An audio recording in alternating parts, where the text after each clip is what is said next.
Yesterday, Jack Dorsey, the CEO of Twitter, testified under oath to the Senate Hearing Committee on Big Tech. Today, Twitter suspends the account of the Commissioner of Customs and Border Protection, Mark Morgan, for posting what seems like facts. As much as I'd like to go into the power of big tech and social media, I'm not going to do that today in this short video. But perhaps we can dive into that in a future video. Just keep in mind that Twitter and other social media platforms censor videos, posts daily, especially the ones that go against their own views and their company culture.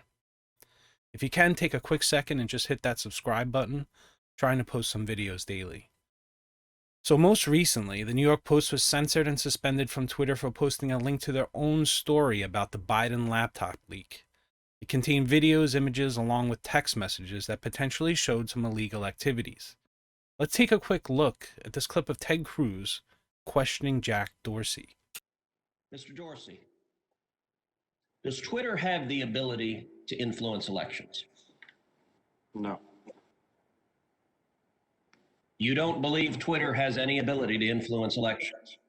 No, we are one part of a broad spectrum of communication channels that people have.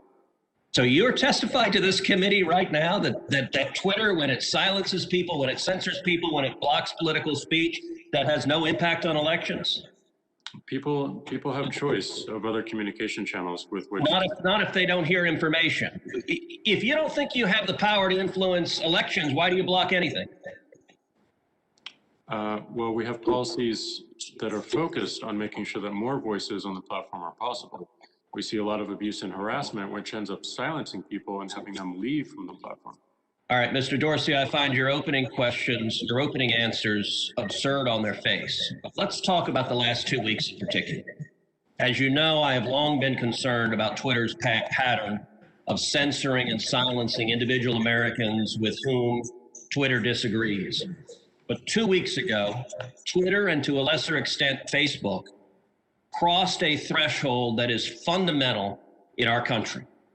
2 weeks ago, Twitter made the unilateral decision to censor the New York Post in a series of 2 blockbuster articles, both alleging evidence of corruption against Joe Biden, the first concerning Ukraine, the second concerning communist China. And Twitter made the decision, number one, to prevent users, any user, from sharing those stories.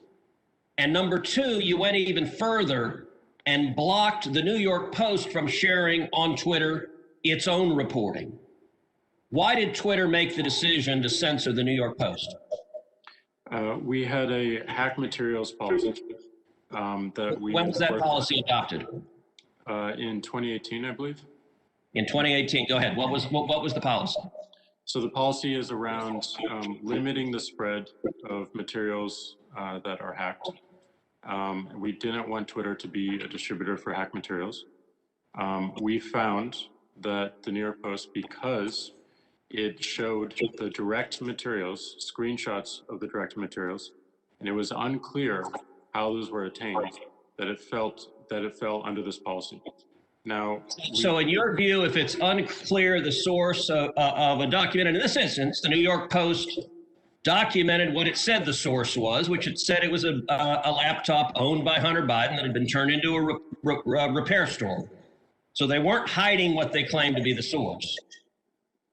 Is it your position that Twitter, when you can't tell the source, blocks press stories? No, not at all.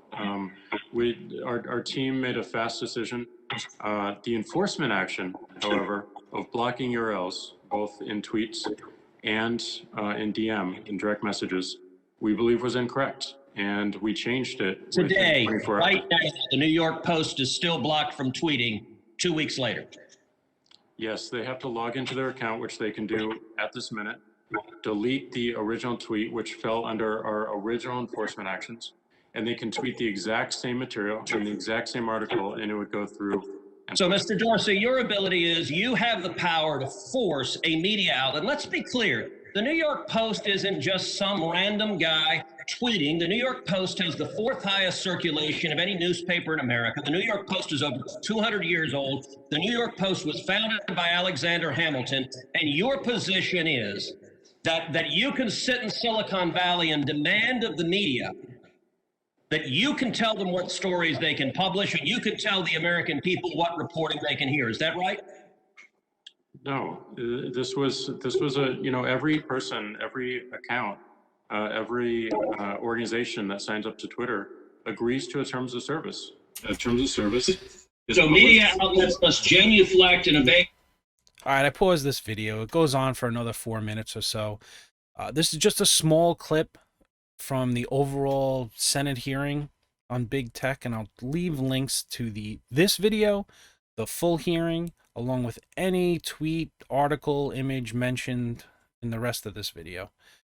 Let's move on to the actual tweet that got Mark Morgan suspended from Twitter. So Mark had tweeted out that the Border Patrol and the USAE HQ continue to build new wall every day. Every mile helps us stop gang members, murderers, sexual predators, and drugs from entering our country. It's a fact. Walls work.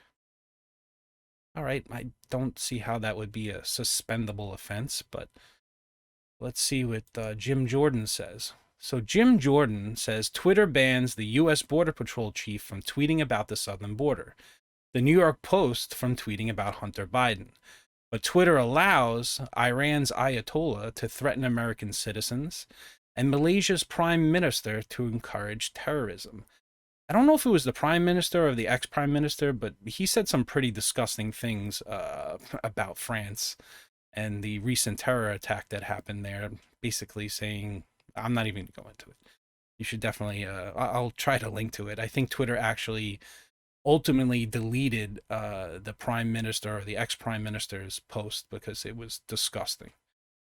Let's see what else we have here. Ah, yes, the New York Post. So, the Post was a victim of Twitter's overzealous censorship, but basically it sums it up in a beautiful cover. The Twitter boss: delete the true Biden tweets or we'll keep blocking your post. I mean, I can't disagree. I can't disagree. All right, let's move on to this article from the Federalist. So they went into a little bit more detail on why the actual post from Mark Morgan was banned or suspended or whatever the terminology is from Twitter. So it says here, basically he was suspended or temporarily suspended for hateful conduct. So let's go into the actual reasoning that Twitter gave. So they're saying you may not promote violence against, threaten, or harass other people based on the basis of race, ethnicity, national origin, sexual orientation, gender, gender identity, religious affiliation, age, disability, or serious disease.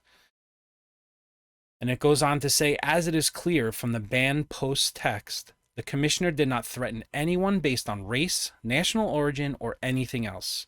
Those who illegally enter the United States are from many different ethnicities and foreign nationalities, including people who travel from other continents to South America to take advantage of the southern border human smuggling routes. Well, it's great. It's great to see some pressure on big tech, with the letters, the tweets, the Senate hearing. It just doesn't seem like any inroads are being made. Has anything really changed? The New York Post is still suspended. People are still shadow banned. People are still banned, and people still get suspended daily. I personally would rather see some action in terms of reform, perhaps some lawsuits to force 230 to be further clarified. These platforms are acting more like publishers as every day passes.